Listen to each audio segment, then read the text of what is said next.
Join us for the latest RAF 60-second update as we prepare for Remembrance Weekend at RAF Northolt.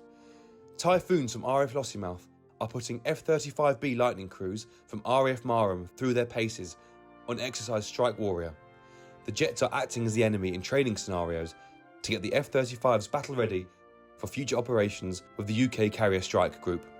A new visual control room has been opened at RAF Benson as part of the Air Traffic Control Centre. Benson operates both Puma and Chinook helicopters and is home to the Civilian National Police Air Service and the Thames Valley Air Ambulance. Maintaining situational awareness from the visual control room helps keep all our helicopters and pilots safe. Around 100 aviators from across the Air Force are rehearsing at RAF Northolt for remembrance activities over the weekend. The courage and dedication of those who came before us inspires us to protect our nation and its values. We will remember them. That's everything for this week. Thanks for watching, and we'll see you next time.